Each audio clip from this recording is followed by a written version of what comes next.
बिस्मिल्लाहिर्रहमानिर्रहीम, अस्सलाम वालेकुम। विनस स्पोर्ट के साथ आपका मेजबान शहजादा मोइन हाजिर है। और अब क्योंकि तीनों फॉर्मेट के लिए एक कप्तान नामजद होने के इम्कानात होते हुए दिखाई दे रहे हैं और इसके लिए मजबूत उम्मीदवार मोहम्मद रिजवान होते हुए नजर आ रहे हैं और तीनों फॉर्मेट में अच्छी कारकर्दगी मोहम्मद रिजवान की नजर आ रही है।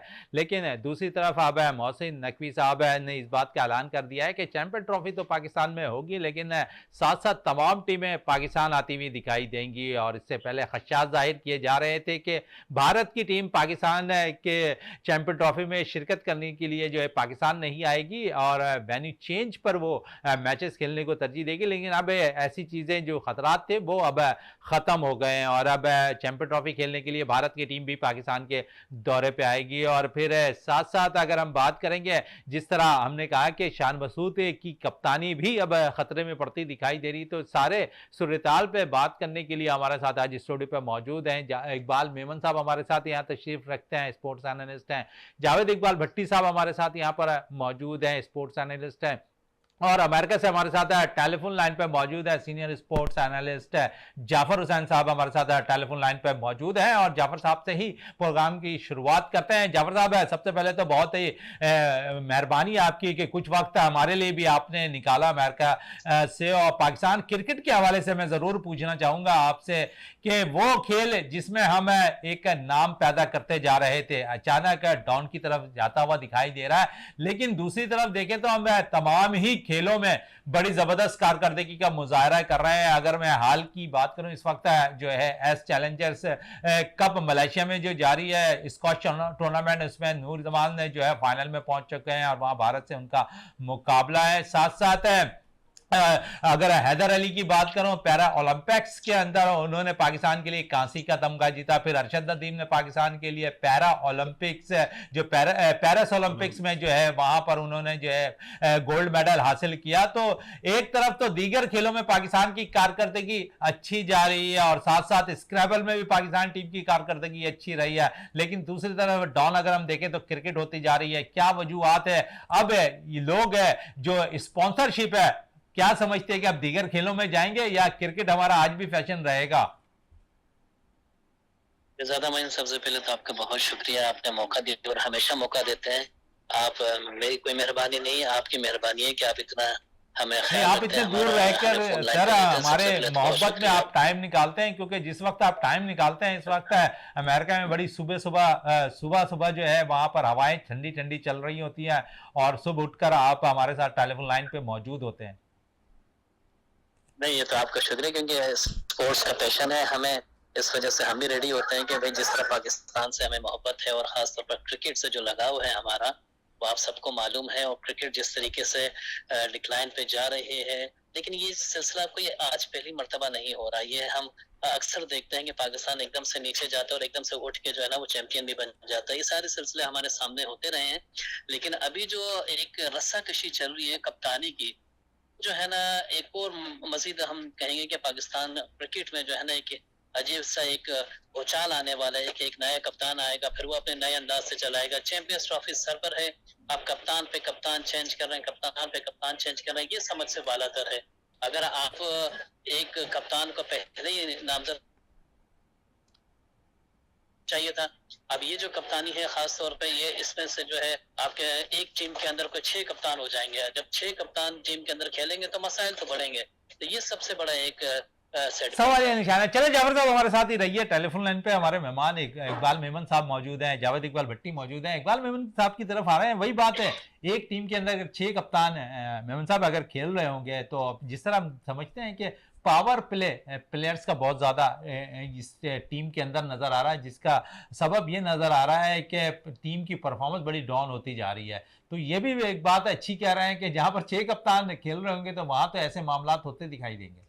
बिल्कुल। और जिस तरह हमने कल भी इस चीज़ का जिक्र किया कि हमारे पास, और जो जाफर साहब ने भी इस चीज़ का जिक्र किया कि ये कोई आज की बात नहीं है, ये हमेशा से होता आ रहा है। ये एकदम जो है डिप करती है हमारी टीम और फिर एकदम ऊपर आ जाती है।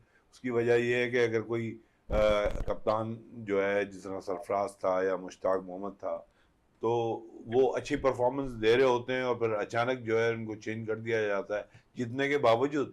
तो ये फिर जो है ना ये प्रॉब्लम्स आती हैं। तो हमारे पास जो है वो नहीं है, बर्दाश्त नहीं है कि हम जो है उरूज पे जब जा रहे होते हैं तो वो शायद हमें वो उरूज जो है पसंद नहीं है, और फिर वो हम जो है कप्तान को हटा देते हैं और फिर अपना मनपसंद कप्तान ले आते हैं। मुश्ताक के ज़माने में उन्होंने पहले आसिफ इकबाल को ट्राई किया, फिर वो फेल हो गए, फिर जावेद मियां को ट्राई किया, फिर इमरान खान को लेके आए। यही सिलसिला उन्होंने अभी किया कि सरफराज को हटाया, फिर बाबर को लेके आए। अब देखें, बाबर उस वक्त मेरे नज़दीक तैयार नहीं था, और वो एक बैटिंग स्टार था और वो एक बेहतरीन रीढ़ की हड्डी थी। आपने कप्तानी भी उसकी जो है कोई मिसाल ही नहीं है, और बैटिंग भी उसकी फ्लॉप हो गई। आप देखने के पिछले 16 इनिंग्स में उन्होंने 331 रन बनाया 20 के एवरेज से। तो 20 का एवरेज तो किसी टेल एंडर बैट्समैन का ही होता है। तो अब आप देखें कि एक क्लासी प्लेयर जो है वो अब उस लेवल पे नहीं रहा जिस लेवल पे वो था, बल्कि वो 50 के एवरेज को टच कर रहा था। और हमारा जो ब्रैडमैन के बाद जो भी खिलाड़ी हैं वो 50 और 60 के दरमियान के एवरेज के होते हैं, और बाबर भी उसमें आता था। तो अब वो बिल्कुल नीचे आ गया है। तो मैं समझता हूँ कि अभी इनके पास टाइम है कि वो अपने आप को जो है बेहतर करें। बाकी 6 कप्तानों की बात है तो देखें, अगर मैनेजमेंट डिसिप्लिन बरकरार रखेगी और रखने में कामयाब होगी तो फिर कोई चीज़ नहीं हो सकती। चाहे टीम में कोई सिर्फ परफॉर्मेंस होगी, मैदान पे गेम देखी जाएगी। आपने इंडिया की मिसाल देख लें कि इनके अंदर भी रिफ्ट है प्लेयर्स का, लेकिन जब वो मैदान में खेलते हैं तो एज अ टीम खेलते हैं। इंडिविजुअल परफॉर्मेंस जरूर होती है, बिल्कुल। लेकिन Iqbal as a Memon team- साहब कह रहे हैं कि यहाँ पर जो है अपने पड़ोसी मुल्क इंडिया की देख लें, वहां पर भी कप्तान है खेल रहे होते हैं एक टीम के अंदर है, लेकिन उनकी परफॉर्मेंस टीम के अंदर नजर आ रही होती है, यकजा होकर खेल रहे होते हैं। मामलात है बेशक उसके बाहर नजर आते हैं, लेकिन जब टीम ग्राउंड के अंदर उतरती है तो एक टीम कहला रही होती है। चले वो तो एक टीम कहला रही थी। और इकबाल मेमन साहब ने एक अच्छी बात की, और जावेद इकबाल भट्टी से बात कर रहे थे। जावेद साहब, पेशन गोई ये थी आपसे कुछ दिनों कबल के भारत की टीम पाकिस्तान चैंपियन ट्रॉफी खेलने नहीं आएगी, दीगर वेन्यू पर मैच हो सकता है, लेकिन अब आप समझ रहे हैं जिस तरह आज पाकिस्तान क्रिकेट बोर्ड के चेयरमैन मोहसिन नकवी साहब ने कहा है कि तमाम ही टीमें पाकिस्तान के चैंपियन ट्रॉफी में शिरकत करेंगी, कोई न्यूट्रल मुकाम पर मैच नहीं होगा। तो इस बात के उन्होंने पुख्ता कर दिया कि अब इंडिया की टीम भी पाकिस्तान आएगी। जी मोहन भाई, देखिए मोहन के जैसे आप कह रहे हैं चेयरमैन पाकिस्तान क्रिकेट बोर्ड के रिजवी साहब के कहने से मैं नहीं समझता कि कोई ऐसी चीज़ है। अभी तक उन्होंने जो भी कहा है उस पर कोई भी इम्प्लीमेंट होता हुआ नहीं नज़र आ रहा। मुझे भी लग रहा है कि ऐसे ही उन्होंने कह दिया है डायरेक्टर ने, भाई इंडिया की टीम जो है वो आएगी जब तक गवर्नमेंट इंडिया की इजाज़त नहीं देगी। लेकिन उससे ये ज़रूर एक रोशनी की किरण नज़र आई है। जैसे आपको पता है अमित शाह जो है और उनके बेटे जो हैं जय शाह, अब वो आईसीसी के भी चेयरमैन बन गए हैं। तो अगर उनका अपना असर रसूख होगा तो ही इंडिया की टीम आएगी। और अब जिम्मेदारी जो है जय शाह पे ज़्यादा आ गई है क्योंकि टीम आएगी। और ये मोहसिन नकवी साहब जिस तरीके से हमारी क्रिकेट को चला रहे हैं वो तो अब जो है ना आस्ते आस्ते ऐसा लग रहा है कि हमारी समझ में ही नहीं आ रहा नकवी साहब कर क्या रहे हैं क्रिकेट के साथ। अभी कह रहे हैं कि इंग्लैंड की टीम है जिसमें अपने पाकिस्तान का टूर करना, वो भी कह रहे हैं कि किसी दूसरे वेन्यूज़ पे करा दें। श्रीलंका की बातें हो रही हैं या अरब अमारात की बातें हो रही, शारजा वगैरह की। तो कहने का मकसद ये है कि जब तक आप ठीक ठाक और स्टेट फैसले नहीं करेंगे जो क्रिकेट के हक में हो, तो मैं मोहसिन नकवी साहब की जो बात है मैं तो उस पर अब जो है ना मुझे लग रहा है कि कोई जान नहीं होती। वो सिर्फ ये है जो स्टेडियम का जो काम है उनमें दिलचस्पी ले रहे हैं, या जो आपकी क्रिकेट के हवाले से मुझे जो है ना उनका कोई भी रोल नहीं आ रहा। जावेद इकबाल भट्टी साहब कह रहे हैं कि क्रिकेट के मामलात में शायद वो अमल दखल इतनी नजर नहीं आ रही है जितनी मोहसिन नकवी साहब ग्राउंड्स पर जो है काम करते हुए दिखाई दे रहे हैं। और हमारे साथ जाफर हुसैन साहब भी मौजूद हैं अमेरिका से टेलीफोन लाइन पर। और जाफर हुसैन साहब, मैं यही कहूंगा जिस तरह आप कुछ देर कबल कह रहे थे कप्तानों के हवाले से, तो अब चैंपियंस वनडे लीग पाकिस्तान में 12 सितंबर से शुरू हो रही है, और इस चैंपियन लीग के अंदर जो कप्तान नामजद किए गए हैं, आप समझ रहे हैं सऊद शकील डॉल्फिन की क़यादत कर रहे हैं, लेकिन उनके साथ सरफराज अहमद भी मौजूद है, शादाब, जो शायद ऐसा लगता है कि अब T20 क्रिकेट के अंदर पाकिस्तान की नुमाइंदगी मुश्किल से कर पाए, वो यहां पर क़यादत करते हुए दिखाई दे रहे हैं। फिर साथ साथ मोहम्मद हारिस की बात करूंगा, वो पाकिस्तान शाहीन की कप्तानी टी20 के अंदर वनडे में कर रहा है और यहां पर भी उन्हें कप्तान नामजद कर दिया गया है। और अगर मैं बात करूं मोहम्मद हारिस की, तो उनके साथ Babar Azam as a player खेल रहे होंगे और फिर मोहम्मद रिजवान अच्छी कप्तानी कर रहे हैं, वो ऑलरेडी एक टीम की नुमाइंदगी कर रहे हैं। लेकिन सवालिया निशान ये है कि जिसकी फिटनेस 100% नजर नहीं आ रही है, बेशक वो फिट होकर टीम में आए, क्योंकि फिटनेस में मामला पे बड़े अच्छे पाकिस्तान क्रिकेट बोर्ड ने खिलाड़ियों के इंतखाबात किए हैं इस चैंपियन लीग वनडे टूर्नामेंट के लिए, और फिर बहुत से खिलाड़ियों को उन्होंने ड्रॉप भी किया सिर्फ फिट ना होने के बाइस। तो शादाब आपको लगता है कि मुकम्मल तौर पर फिट है और वनडे के लिए वो कप्तानी भी करते हुए चैंपियन लीग में नजर आएंगे? और फिर मैं सवाल यही करूंगा कि सऊद शकील के साथ आपने एज ए सीनियर सरफराज को रखा, मंदौर की हैसियत से वो काम जरूर कर रहा है। फिर अगर नीचे चले जाए तो यहां पर मोहम्मद हारिस कप्तानी कर रहे हैं, लेकिन बाबर आजम उनके अंडर में खेलेंगे। सीनियर की रिस्पेक्ट हमारे मुल्क के अंदर जरूरी है, चाहे वो पाकिस्तान के इतने बड़े इवेंट हो रहा है जो चैंपियन लीग कहला रही है, उसमें अगर प्लेयर्स को आप मौका देंगे, प्लेयर्स के बड़े नाम जब आपकी टीम के साथ खेलना चाहेंगे, तो उन्हें कप्तानी का भी तो हक रखना चाहिए। खैर सरफराज अहमद तो काफी अरसे से कप्तानी करते रहे और बहुत सारे ये समझ लें कि पिछले 15-16 साल से वो कप्तानी कर रहे थे, डोमेस्टिक में भी, हर जगह पे भी और कौमी टीम में भी। अब जो जिन खिलाड़ियों के आपने नाम लिए हैं जो कि कप्तान की फहरिस्त में शामिल हुए हैं, मैं समझता हूँ कि ये जो आपके डोमेस्टिक के जो मैन प्लेयर हैं, जो बेहतरीन प्लेयर्स हैं, उनको क्यों नहीं कप्तान बनाते? क्या आप देखते हैं कि शादाब खान में इतनी अहलियत है कि वो जो है ना वनडे की भी कप्तानी कर सकते हैं, लेकिन वो T20 तक ही हद तक एक महदूद होके रह गए। अदरवाइज ये है कि आपके जितने डोमेस्टिक के मैन प्लेयर्स हैं जो कि डोमेस्टिक में कप्तानी कर रहे हैं, जो कि डोमेस्टिक में अच्छा परफॉर्म कर रहे हैं, उनको ऑब्लाइज क्यों नहीं किया जा रहा? वो बेसिकली वो हमारे स्टार्स हैं जो कि फ्यूचर स्टार्स हैं। इनको तो हमने आजमा लिया, आपने हारिस का आजमा लिया, आपने शादाब को आजमा लिया, आपने जितने खिलाड़ी हैं सब, ये तो कौमी टीम का भी हिस्सा है। तो मेरे ख्याल में जिस तरीके से आप सीनियरिटी की बात कर रहे हैं, उनका भी एक विजन होता है, जो डोमेस्टिक क्रिकेट खेल रहे होते हैं उनको आगे लाया जाए तो ज्यादा बेहतर है। दूसरी बात मैं आपसे ये कहना चाहूंगा कि जिस तरीके से आपने अभी बात कर रहे थे जावेद साहब के आपके चैंपियंस ट्रॉफी के हवाले से, तो मैं ये कहना चाहूंगा, मुझे अच्छी तरह याद है कि 2006 में जब चैंपियंस ट्रॉफी इंडिया में होनी थी, उस टाइम भी पाकिस्तान और इंडिया के मसाइल बहुत ज्यादा थे। तो इंडिया ने बायलैटरल सीरीज खेली थी जो कि 2004 और 2005 में जो है ना, पहले इंडिया आई थी पाकिस्तान और फिर पाकिस्तान गया था इंडिया। तो इस तरीके से जब रिलेशन बना था, उसके बाद चैंपियंस ट्रॉफी में पाकिस्तान गया था।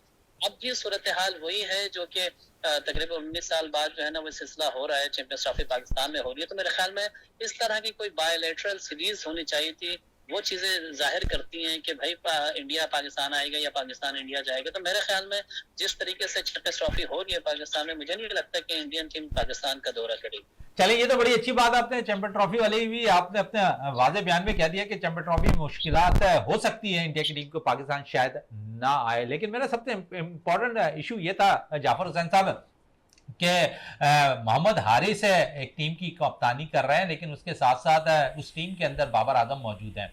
एज ए सीनियर अगर हम देखें तो बाबर आजम पे ऐसा लगता है कि बोर्ड का एतमाद उठ गया है और वो कैप्टनशिप के लायक समझते हुए नहीं दिखाई दे। बेशक अभी T20 फॉर्मेट से उन्हें कप्तानी से नहीं हटाया गया, और क्योंकि वनडे के लिए कप्तान का इंतखाब नहीं किया गया था, अभी सिलेक्शन कमेटी को जो है और मैनेजमेंट को, पाकिस्तान क्रिकेट बोर्ड के चेयरमैन मोहसिन नकवी साहब को भी जो है अभी वनडे के लिए कप्तान का नाम का ऐलान करना है। और जिस तरह नाम सामने आ रहे हैं, मोहम्मद रिजवान का नाम है, तीनों फॉर्मेट के लिए आ रहा है, लेकिन इसमें आप समझेंगे जो 5 टेस्ट में नाकाम रहने वाले शान मसूद एक दफा फिर टीम से कप्तानी से जहां जाएंगे, वहां ऐसा लगता है कि वो टीम से भी बाहर हो जाएं। देखिए, शान मसूद का तो मैं आपको पहले भी अर्ज कर चुका आपके बहुत सारे प्रोग्राम्स में कि उनका रोल जो है ना वो टेस्ट के हद तक था, और टेस्ट में भी अब वो नाकाम हो चुके हैं। मुझे ऐसा नहीं लगता कि अब वो जो है ना मुस्तकिल कोई ऐसी जगह बना पाएंगे। लेकिन ये है कि एक अच्छा प्लेयर है, एक अच्छा खिलाड़ी है, अगर वनडे में उनको चांस दिया जाए तो मेरे ख्याल में ज्यादा बेहतर है, बजाय कि आप उनको टेस्ट में आजमा रहे हैं, बजाय कि आप उनको T20 में आजमा रहे हैं। उनको थोड़ा सा टाइम चाहिए होता है अपने आप को परफॉर्म करने का, अपने आप को खुलकर खेलने का। तो वो टाइम जो लेते हैं, और जिम्मेदारी जब आपने कप्तानी की दे दी, तो मेरे ख्याल में वो अभी इस काबिल नहीं थे कि वो कप्तानी की जिम्मेदारी अदा कर सकते हैं। देखें, इंग्लैंड में उन्होंने कप्तानी की, T20 में वो कर रहे थे, लेकिन पाकिस्तान की कप्तानी करना और पाकिस्तान के जो है ना टेस्ट टीम की कप्तानी करना कोई आसान बात नहीं होती, बड़ा मुश्किल होता है। आपको खिलाड़ियों को संभालना होता है, आपको पूरा एक सिस्टम लेके चलना होता है, आपको कंडीशंस देखनी होती है, आपको अगेंस्ट टीम की जो है ना वो खामियां देखनी होती है, बहुत चीजें ऐसी होती हैं जो कि आपको ग्राउंड में करनी लेकिन होती है। उन्होंने लेकिन प्रेस जाहिर कॉन्फ्रेंस सी में बात कहा जाफर हुसैन साहब है कि मैं मॉडर्न क्रिकेट के लिहाज से जो है कप्तानी कर रहा हूं। आप समझते हैं कि हम अभी भी हमारी टीम मॉडर्न क्रिकेट खेल रही थी इस बांग्लादेश के खिलाफ? देखिए, बांग्लादेश के खिलाफ जो एक इबरतनाक शिकस्त हुई है, मैं कहता हूँ कि सबसे बुरी शिकस्त मैं अपने कैरियर की कहूँगा कि पाकिस्तान टीम को हुई है, जो कि इतने अरसे से मैं 25 साल से जिस तरह सहाफत कर रहा हूँ, उसमें ये सबसे बुरी शिकस्त हुई है पाकिस्तान को। तो मेरे ख्याल में ये चीज और कप्तान के ऊपर बटन डालने, जब आप एक आजमा चुके थे ऑस्ट्रेलिया में कप्तान भेजकर आप शान मसूद को, जब आपने हर चीज देख ली थी, आपने फिर दोबारा कप्तान बना दिया उनको, यानी कि आपके पास ऑप्शन ही नहीं है, आप ऑप्शन निकाल ही नहीं रहे। बाबर आजम जिनको अब तैयार किया गया था कप्तानी के लिए, तो तैयार किया गया था उनको हर चीज के लिए, उनको फिर हटा के साइड में रख दिया। अब फिर आप देख लीजिएगा कुछ अरसे बाद फिर उनको कप्तानी दे दी जाएगी, फिर उनसे कहा जाएगा टीम को चलाएं। भाई ये सिलसिला 15 साल तक चलता रहेगा कि भाई कप्तान हटाओ, कप्तान लाओ, कप्तान हटाओ, कप्तान लाओ। तो ये बाबर आजम के साथ ही चलता रहेगा, क्योंकि आपको एक ही प्लेयर मैन मिला है जो कि अच्छा परफॉर्म करता है। वो कप्तानी के बाद भी अपनी परफॉर्मेंस दे रहा था, वो आपकी टीम परफॉर्म नहीं कर रही थी। अब ये तो चीज दोनों चीजें नहीं हो रही है, एक तरफ कैप्टनशिप गई है बाबर आजम की और दूसरी तरफ उनकी परफॉर्मेंस भी नहीं ऐसा हो रही है। कुछ नहीं है शहजादा मोइन, देखें उनकी कैप्टनशिप नहीं गई। अभी आप देखिएगा अगर टीम अनाउंस होगी तो मेरे ख्याल में रिजवान की जगह कप्तान बाबर आजम को ही बनाया जाएगा, क्योंकि इंटरनेशनल और आपके दुनिया में देखा जाने वाला खिलाड़ी यही है, मानने जानने वाले खिलाड़ी यही है। कप्तानी के लिए आपको इनके साथ कुछ ऐसे मेंटोर रखने पड़ेंगे जो इनको लेकर चल सके। बहुत सारे हमने कप्तान इंडिया के भी देखे हैं जो कि कप्तानी नहीं कर सकते थे, लेकिन उनके साथ ऐसे कोचेज रखे, ऐसे उनके साथ मेंटोर रखे गए जो कि इनको लेके चले और वो वर्ल्ड कप जीत सके। बिल्कुल है जाफर हुसैन साहब, मेरे साथ ही रहिए इकबाल मेमन साहब से, क्योंकि मेंटोर के ऐसे से आप बात कर रहे हैं तो यहाँ पर आप समझते हैं मेंटोर का बड़ा अहम रोल होता है इकबाल मेमन साहब? बिल्कुल होता है। देखें, मैं जाफर साहब की बात से मुत्तफिक हूँ कि मेंटोरिंग का एडवांटेज मिलता है, कैप्टन को भी मिलता है, प्लेयर्स को भी मिलता है। लेकिन मैं आपको एक चीज बता दूं कि जो असल चीज है, जब क्रिकेटर क्रिकेट खेल रहा होता है तो उसकी क्रिकेटिंग परफॉर्मेंस होती है। बाकी जो कप्तानी है वो एक लीडरशिप रोल है। लीडरशिप रोल में एक कंपोनेंट होता है जिसको हम कहते हैं कि लीडिंग बाय द फ्रंट, जो आप बाय एग्जांपल जो है, क्योंकि आपकी बैटिंग भी अच्छी होनी चाहिए। लेकिन हमने ये चीज माइक ब्रेली में ये चीज कम नजर आई, और वो जो है सिर्फ कैप्टन होते थे, हालांकि उनका एवरेज अभी भी आप उठा के देख लें तो टेस्ट मैचेस में 23 या 24 का एवरेज होगा। हाँ, स्लिप के वो बेहतरीन फील्डर थे, लेकिन वो इस वक्त भी अगर आप रिकॉर्ड्स उठा के देख लेंगे तो दुनिया के बेहतरीन कप्तान थे।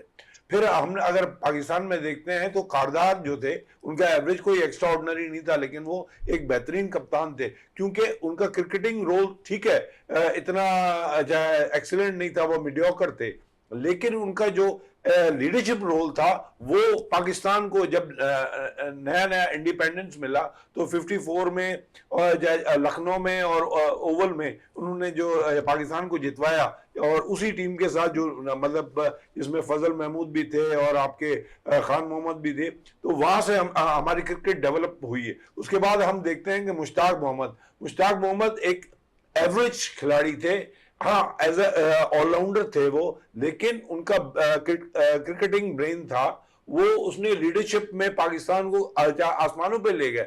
और मतलब है कि फर्स्ट टाइम जो है ऑस्ट्रेलिया में जाके उन्होंने सिडनी टेस्ट जितवाया, इमरान खान को बनाने में उनका हाथ था। तो देखें, मैं मतलब है कि हो सकता है कि ये हो कि कप्तान अच्छा नहीं है तो मेंटोरिंग हो, लेकिन ऑन द फील्ड जो है ना वो उसको सोचना पड़ता है। मेंटोर बार बार उसको फील्ड में आके नहीं समझाएगा, ज्यादा से ज्यादा वो बाहर बैठ के टिप्स दे सकेगा। तो मैं समझता हूं कि मेरे नजदीक मोहम्मद रिजवान सरफराज के बाद जो है, उस वक्त भी मोहम्मद रिजवान थे, लेकिन ये कि उन्होंने बाबर को बनाया। मगर मैं समझता हूं कि क्रिकेटिंग ब्रेन और as a leadership role, Javed साहब भी मैं समझता हूं एग्री करेंगे कि रिजवान जो है वो फर्स्ट चॉइस होनी चाहिए। रिजवान फर्स्ट चॉइस होना चाहिए। ये तो थी बातें कैप्टनशिप के हवाले से। जावेद साहब से भी बात करते हैं। चैंपियन लीग वनडे टूर्नामेंट का आगाज और कितना इम्पोर्टेंट है ये अब समझते हैं कि चैंपियन ट्रॉफी से कबल इस इवेंट को, जहां पर अच्छे प्लेयर्स का इंतखाब हो सकता है हमारे पास। जी मोइन भाई, देखें ये बहुत ही ज़्यादा इम्पोर्टेंट है। जिस तरीके से हमारे क्रिकेट का ग्राफ नीचे की तरफ जा रहा है, इस टूर्नामेंट से जो 150 प्लेयर जो नए खेल रहे हैं इसमें, तकरीबन उसमें हमारे डोमेस्टिक के प्लेयर्स भी और नए भी आ रहे हैं और हमारे टेस्ट प्लेयर सारे ही खेल रहे हैं। देखिए असल मसला है नीयतों का। देखें जिन जिन को मेंटोर बनाया है और जो हमारे सिलेक्टर हैं उनको चाहिए कि इसको पूरे तरीके से ग्राउंड में जाके वॉच करें। जो लड़का अच्छी परफॉर्मेंस दे रहा है उसको जो है आप ऊपर लेकर आएँ। अगर आपने नीयतें और ये सच्ची रखी तो आप इसमें से प्लेयर चुन पाएंगे, नहीं तो इस टूर्नामेंट का कोई फ़ायदा नहीं होगा। ये सिर्फ वक्त और पैसे का ज़िया साबित होगा। अगर आपने वही जो प्लेयर पोल में आपके घूम रहे हैं घुमा फिरा के उन्हीं की जो सिलेक्शन हो जाती है तो इस टूर्नामेंट का फिर कोई फ़ायदा नहीं होगा। आपके जब तक सिलेक्टर ग्राउंड में जाके जो लड़का परफॉर्म करता उसको ऊपर लेकर नहीं आएंगे तो इसका कोई फायदा नहीं होगा। जिस तरीके से अभी शादाब की बात कर रहे थे, शादाब की अभी कौन सी क्रिकेट बाकी है जिसने पाकिस्तान को सर्विस प्रोवाइड करनी है? आपको नजर आ रहा है कि उनकी खत्म होगी, उनकी कलाई में भी वो दम नहीं रहा, बैटिंग भी उनकी खत्म होगी। आपने जो इस टूर्नामेंट की इब्तदा ही की है, जब आपने शादाब को कप्तान बना दिया है तो यहां से आप पावर प्ले और उनके जो ऊपर बैठे हुए हैं जिनके बड़े बड़े नाम थे ये कप्तान बन गए। भाई ऐसा नहीं होता। देखें अगर अभी भी टाइम है, अगर आपने क्रिकेट को सुधारना है, अगर आपने प्लेयर निकालने हैं तो इस टूर्नामेंट में बेहतरीन टीम दस्तयाब हो सकती है, लेकिन ये कि मेरिट पे फैसला करने वाले होने चाहिए और मीडिया को भी चाहिए कि मीडिया भी उन पर बिल्कुल ध्यान दे के रखे। जिन प्लेयर ने इनमें जो है परफॉर्मेंस दी है उनको ही आगे आना चाहिए, ना कि वही हो जिस तरीके से आपने कप्तान एक दो बना दिए। एक दो कप्तान तो सही बने, लेकिन एक दो आपने कप्तान बनाया उनके पीछे क्या है आप सब जानते हैं कि किससे क्या किसकी रिश्तेदारी है। और फिर आपने जब ये अपना चेयरमैन क्रिकेट बोर्ड को म्यूजिकल चेयर बना दिया जिसका असर हमारी क्रिकेट पे पड़ा, हमारी क्रिकेट जो है बिल्कुल सत्यानाश मार दिया इन सारी चीजों ने। मैं जाफर भाई से भी यही सवाल करूंगा कि जाफर भाई ये जो क्रिकेट के चेयरमैन चेंज होते गए हैं पीसीबी के, उनका भी आया हमारी क्रिकेट पर कोई असर पड़ा है? चले जाफर हुसैन साहब आपकी तरफ वापस आते हैं और बात हो रही है इस चैंपियन लीग वनडे टूर्नामेंट की, और इसमें जिस तरह कप्तानों के नामों का ऐलान किया नौजवान खिलाड़ियों के लिए कितना बेहतरीन प्लेटफॉर्म है। और इसमें हम देखें तो बड़ी अच्छी चीज रही पाकिस्तान क्रिकेट बोर्ड की जानिब से कि यहाँ पर फिटनेस लगाया गया खिलाड़ियों की जांच के लिए, और जो खिलाड़ी फिट मुकम्मल रहे उन्हें टीम में मौका दिया गया है। तो आप समझते हैं कि अच्छा साइन है ये? देखें शहजादा मान, ये तो ड्रामेबाजी है और कुछ नहीं है। ये पहले माजी में भी बहुत कुछ होता रहा है फिटनेस के हवाले से, लेकिन जिनको लाना होता है उनको ये टीम में ले आते हैं। ये सिर्फ और सिर्फ तो आप मिसाल दे रहे हैं मोहम्मद आमिर और माद वसीम की, आज वो दीगर लीग खेलने में मसरूफ है, उन्होंने तरजीहात में शामिल ही नहीं किया कि पाकिस्तान में डोमेस्टिक सीजन स्टार्ट हो रहा है, उस तरफ तवज्जो दी जाए, वहां परफॉर्म करे और टीम में आए। देखें उनको तो फारिग हुए भी 2 साल हो चुके हैं, 3 साल हो चुके हैं, क्योंकि वो सिर्फ और सिर्फ अपने पैसे कमाने में लगे हुए हैं। और पाकिस्तान टीम में जब इनको शामिल किया गया था T20 वर्ल्ड कप में, ये चीज देखनी चाहिए थी उन्हें कि उनका रुझान कहाँ है, वो कहाँ पे जो है ना अपने आप को ज्यादा कंसिडर कर रहे हैं। डोमेस्टिक क्रिकेट तो पिछले 5 साल से नहीं खेल रहे भैया, कोई एक मैच भी नहीं खेला उन्होंने। तो आप इससे अंदाजा लगा लें कि जिस तरीके से उनको मौका दिया गया है वर्ल्ड कप में, यही गलती थी। अब वो कहीं भी खेले, क्योंकि उनका तो आखिरी ये समझ ले सीजन चल रहा है, ना वो वनडे खेल सकते हैं ना वो टेस्ट खेल सकते हैं, अपना वो पैसे कमा रहे हैं और इसी तरीके से चल रहे हैं। लेकिन जिस तरीके से बात की आपने कि रिजवान को कप्तान बनाया जा रहा है, मैं समझता हूँ कि जितने आपके जो एनालिस्ट मेहमान बैठे हुए हैं इन्होंने बड़ा अच्छा कंसिडर किया कि रिजवान को बना रहे हैं। लेकिन मेरे ख्याल में अगर रिजवान को बनाएंगे तो माजी में भी हमने वो चीज देखी भी है, जिस तरह इंतजाम को बनाया था सडनली, और उसके बाद जो है ना वो जो सूरत हाल रही थी पूरी टीम में, जो कंडीशन हो गई थी, सारे जो है ना वो एक तरफा तौर पे जो है ना पूरी टीम हो गई थी और एक प्लान के तहत चल रहे थे। मेरे ख्याल में वो एक गलत हो जाएगा। आप कप्तान बना लीजिए, बोर्ड का फैसला है, लेकिन आप एक जेन्युइन बंदा ऐसा लाइए जो कि टीम को चला सके। मैंने माजी में यही देखा है कि जो कि खर दिमाग कप्तान होता है ना, लाइक इमरान खान हो गए या यूनुस खान हो गए, ये खर दिमाग खिलाते थे, किसी को सुनते नहीं थे ये। तो मकसद ये है कि कोई ऐसा खिलाड़ी आए जो किसी की सुने नहीं। लेकिन आपने एक सुलझे हुए कप्तान का जिक्र नहीं किया। आपने एक तरफ तो एक मिसाल दे दी, दूसरी तरफ सरफराज अहमद की आपने मिसाल नहीं दी। बड़े सुलझे हुए कप्तान थे, परफॉर्म लेना जानते थे खिलाड़ियों से। जी नहीं, वो सुलझे हुए नहीं, बहुत अच्छे कप्तान इसलिए साबित हो रहे थे क्योंकि वो भी खर दिमाग थे, वो भी किसी की नहीं सुनते थे। अगर आप सुनते होते तो मेरे ख्याल में उनको कप्तानी से नहीं हटाया जाता। इस चीज से आप अंदाजा लगा सकते हैं कि जो कप्तान आए हैं पाकिस्तान टीम में, उन्होंने जब किसी की नहीं सुनी है, अपनी जलाई और अपने आप को परफॉर्म करके दिखाए, तो टीम ने कोई ना कोई कामयाबी जरूर हासिल की है। तो आप इससे अंदाजा लगाए कि अगर बाबर आजम जैसा शरीफ कप्तान या दूसरे कप्तान जो आए हैं, वो आप लाइक आप शाहीन शाह अफरीदी को देख लें कि वो भी जो है ना, वो एक तरह से शरीफ थे, लेकिन बदमाशी जब उन्होंने शुरू की तो उनकी जो ना टीम ने परफॉर्मेंस की। तो इस तरीके से कोई ऐसा खिलाड़ी चाहिए जो कि आपको जो है ना, आपकी नजर में कौन सा प्लेयर ऐसा है इस वक्त टीम के अंदर? देखिए टीम में तो आपने सारे वो डाले हैं, कोई डोमेस्टिक से उठाए, क्योंकि परफॉर्मेंस भी तो देखी जाती है, लाजमी थोड़ी आप जो है ना किसी को भी आप डोमेस्टिक से क्यों नहीं उठाए? मोहम्मद हारिस को आप किस तरह देख रहे हैं? यंग हैं और अच्छा परफॉर्म भी करते हैं मोहम्मद हारिस। हारिस को तो देखिए रिजवान के हवाले से एक मशहूर है पूरी है कि भाई वो इंटरनेशनल मौलाना है, ठीक है ना। तो मेरे ख्याल में तो रिजवान को जो है ना, वो कुछ लोग बहुत ही ज्यादा नापसंद करते हैं और उसमें आपके अपने क्रिकेटर शामिल हैं, और ये क्रिकेटर्स के अल्फाज हैं जिनके मैं नाम नहीं ले सकता, लेकिन उनके अपने अल्फाज हैं, उनकी अपनी राय है। तो मेरे ख्याल में ये चीज जो है ना, आपको देखनी पड़ेगी क्रिकेट बोर्ड को कि भाई किसको लाना है, किसको नहीं लाना चले है, किसको लाना है किसको नहीं लाना है। इकबाल मेमन साहब की तरफ भी आते हैं, जाफर हुसैन साहब हमारे साथ ही रहिए, टेलीफोन लाइन पर है। इकबाल मेमन साहब, कप्तानी पर आज लगता है कि ऐसा तबसरा हमारा ज्यादा चल निकला है और कैप्टनशिप पे बात हो रही है, और अगर हम देखें तो इन्होंने एक नई एजेंडा दे दिया है कि थोड़े से खर दिमाग कप्तान चाहिए थे, जो खर दिमाग रहे टीम के अंदर है वो परफॉर्म करते रहे। देखें, वो बात उनकी अपनी जगह बिल्कुल सही है कि खड़ दिमाग कप्तान थे, लेकिन ये कि मुश्ताक जो थे वो काफ़ी फ्लेक्सिबल थे।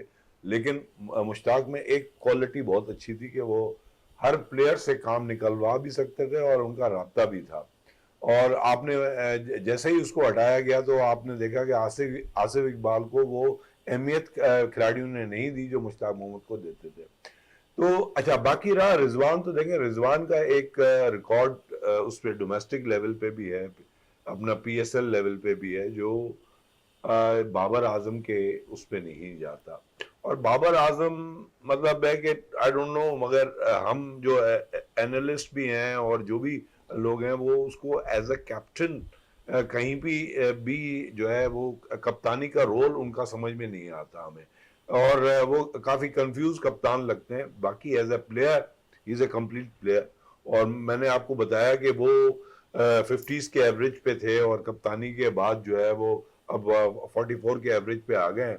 तो कप्तानी के हिसाब से मैं समझता हूँ कि रिजवान की एक रिस्पेक्ट का कमांड करते हैं, ठीक है। अगर वो मतलब है कि उनमें रिलीजियस वैल्यूज ज़्यादा हैं, वो चीज इंजमाम में भी थी और मुश्ताक में भी थी और इसमें ये यूसुफ में इसमें भी थी, आपके सरफराज में भी थी। तो ये कोई वो नहीं है, हमारे बहुत सारे खिलाड़ियों में ये चीज रही है, लेकिन ये कि एज ए कैप्टन और जिस तरह वो, यानी कि आप कह रहे हैं कि मोहम्मद रिजवान है सबसे बेस्ट। और देखें शहजादा, जब फील्ड पे भी हम देखते हैं ना तो वो पैनिक नहीं करते, वो मतलब अगर कहीं पे उनके बॉलर्स को चौके भी पड़ रहे होते हैं तो वो मुस्कुरा रहे होते हैं, उनके पास जाते हैं, वो फ्लेक्सिबल बहुत हैं और उनके राब्ते में रहते हैं वो। तो मैं समझता हूँ कि वो कमांड है उनको अपने उस पर। और अगेन मैंने एक चीज कही कि कप्तानी इज अ डिफरेंट लीडरशिप, ठीक है, और एक लीडरशिप रोल है, सिर्फ आपका खेलना नहीं होता, उसको भी आपको साथ साथ लेके चलना पड़ता है। तो इस वजह से मैं समझता हूं कि रिजवान को अगर आप इंटरनेशनली ट्राई करें, जब आपने ट्राई सबको कर लिया और वो फेल हो चुके हैं, बुरी तरह फेल हो चुके हैं, तो अब आप जो है रिजवान की तरफ जाएं दोबारा। फिर बाबर को भी आपने दो दफा ट्राई कर लिया, आपने 2020 में दोबारा लेके आए उसको। तो मैं समझता हूं कि अब जो है ये चीज रिजवान के पास जानी चाहिए, रिजवान की तरफ जाना चाहिए। जावेद इकबाल भट्टी साहब है, चैंपियन लीग्स है, वनडे टूर्नामेंट का आगाज हो रहा है, लेकिन उससे कबल है अगर हम देखें तो स्टालियंस और वेल्स की टीमों के 2 खिलाड़ी अनफिट हो गए हैं, हुनैन शाह और साद खान है। क्या कहेंगे, प्रैक्टिस सेशन में ये अनफिट हो गए हैं और इन प्लेयर्स के हवाले से अब जो इत्तलात हैं वो ऐसा है कि शायद वो चैंपियन लीग वनडे टूर्नामेंट ना खेल पाए, और खासकर हुनैन शाह जो नसीम शाह के भाई हैं, अच्छे बॉलर्स हैं, अच्छी परफॉर्मेंस देते रहे हैं और अच्छी कारकर्दगी उनकी रही है पाकिस्तान शाहीन की डोमेस्टिक क्रिकेट के अंदर, अंडर 19 के अंदर। क्या कहेंगे हुनैन शाह के हवाले से? एक अच्छा उभरता हुआ फास्ट बॉलर आ रहा है हमारे पास, और अचानक ये जो प्रैक्टिस सेशन हो रहा था अपनी टीम की जानिब से, प्रैक्टिस सेशन में मसरूफ थे तो उस दौरान वो अनफिट हो गए, उन्हें बॉल लगी है। तो आप समझ रहे हैं कि बहुत से इंतजाम हमें सही करने पड़ेंगे अब, लेकिन ये तो खेल का हिस्सा है। बिल्कुल मोइन भाई, खेल का हिस्सा ज़रूर है, लेकिन जब प्रैक्टिस सेशन होते हैं तो आपको पता वहाँ भी स्टाफ होता है जो प्लेयर्स के साथ होता है, लेकिन इन चीज़ों से थोड़ा सा आपको पता है कि आप जो प्रॉपर सामान है वो पहन के, अगर आप बैटिंग कर रहे हैं तो पूरा सामान पहन कर वो करें, और कहीं बैटिंग हो रही है तो आपको ये भी देखना चाहिए था कि कहीं से भी बॉल आ सकती। तो ये जो स्टाफ होता है, जो टेक्निकल स्टाफ जो आपको प्रैक्टिस करवा रहा होता है, उनकी ड्यूटी होती ग्राउंड में। ये बहुत बड़ा सेटबैक होगा अगर वो हुनैन अभी से ही जो है अनफिट हो गया है, उसको यानी कि इंजरी हो गई है, बॉल लग गई है, तो ये अल्लाह बेहतर जानता है। लेकिन ये कि नए प्लेयर्स को जो है वो अभी से अनफिट नहीं होना चाहिए, उनको अपनी सलाहियतें ये जो पाकिस्तान का पूरा इसमें दिखानी चाहिए। और मैं देखूंगा इंशाल्लाह ये जो नए लड़के डोमेस्टिक के प्लेयर हैं यही अपनी सलाहियतें दिखाएंगे। सलाहियतें दिखाने के बाद फिर पाकिस्तान क्रिकेट बोर्ड का फ़र्ज बन जाएगा कि इन प्लेयरों को आगे लेकर आए, और ऐसा है। और मोइन भाई, आपकी इजाज़त तो जाफर भाई से मैंने एक सवाल करना था।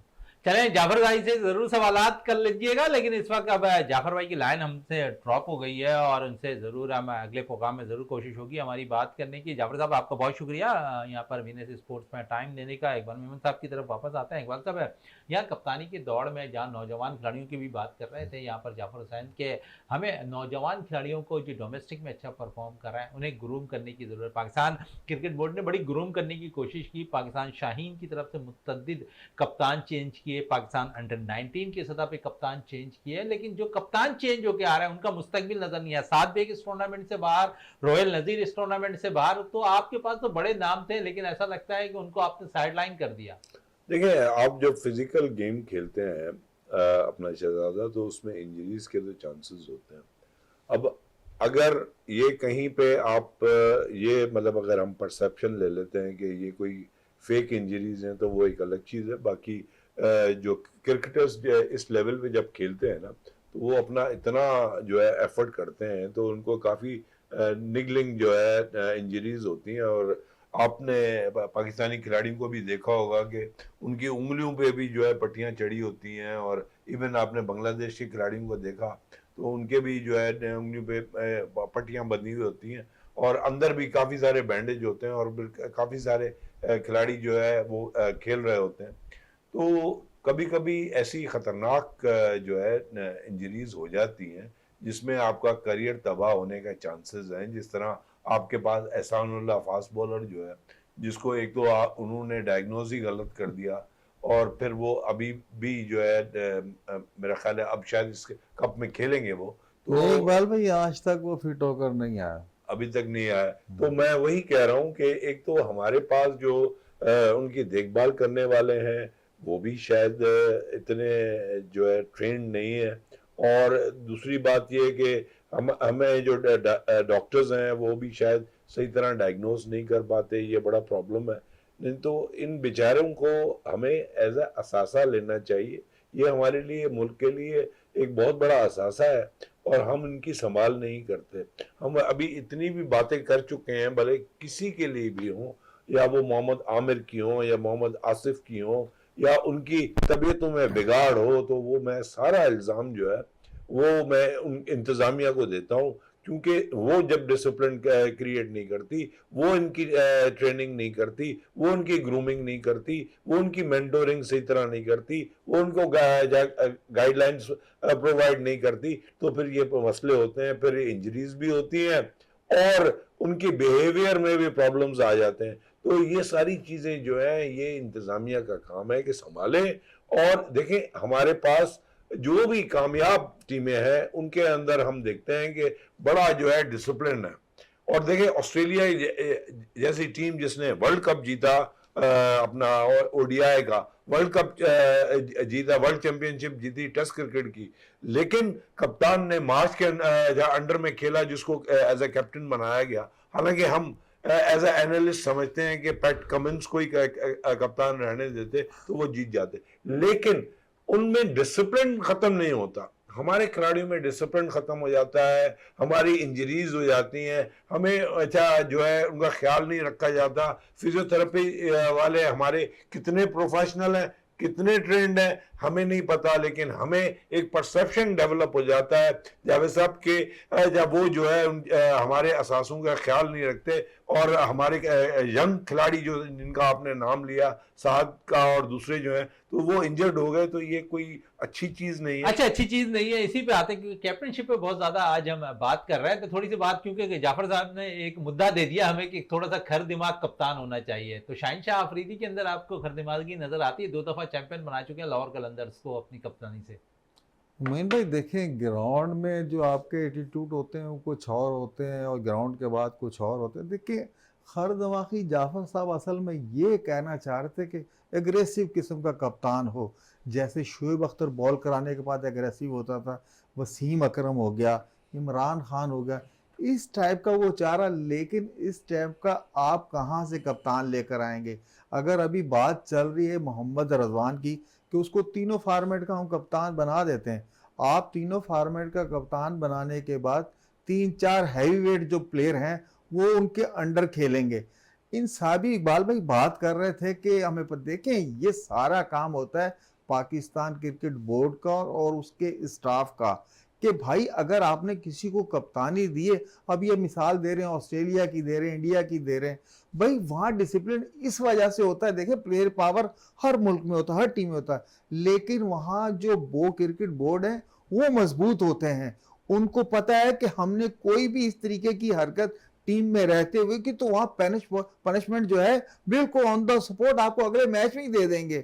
एक जरा सा बस से भी लेट हो जाए ग्राउंड जाने में तो दूसरे मैच में वो आपको खिलाते नहीं है। हमारे यहाँ ये सारी चीजें नहीं है। असल मसला है, जब तक आप जो है इन पे अमल दरामद नहीं कराएंगे, पाकिस्तान क्रिकेट बोर्ड खुद एक्शन नहीं लेगा। आपने कप्तान ठीक है, आप रिजवान को कप्तान बना देंगे, अब उसके नीचे जो 3-4 कप्तान नीचे खेलेंगे वो उससे क्या ताउन करेंगे? जो हमारी टीम का खासा नजर आ रहा है, हमारी टीम का शान के खासा साथ नजर आ रहा है। नहीं हुआ। यकीनन है इस टीम के अंदर अगर 6 कप्तान अगर मौजूद होंगे और वो टीम की कप्तानी कर रहे होंगे, और अगर हम देखें तो कैप्टनशिप बड़ा इंपॉर्टेंट इशू है। लेकिन अगर मैं भी अगर देखूं तो इस वक्त सबसे मौजूद मोहम्मद रिजवान नजर आ रहे हैं। अगर तीनों फॉर्मेट में उन्हें कप्तान नामजद कर दिया जाता है तो एक अच्छा पाकिस्तान क्रिकेट बोर्ड का फैसला होगा। इकबाल मेमन साहब आपका बहुत बहुत शुक्रिया, जावेद इकबाल भट्टी साहब आपका बहुत बहुत शुक्रिया। प्रोग्राम का इख्तिताम करते हैं इस दुआ के साथ कि पाकिस्तान में खेल और खिलाड़ी तरक्की करते रहें और पाकिस्तान का सब जलाली परचम दुनिया भर में रोशन रहे। इसी के साथ अपने मेज़बान शहजादा मोइन को इजाज़त दें। पाकिस्तान जिंदाबाद।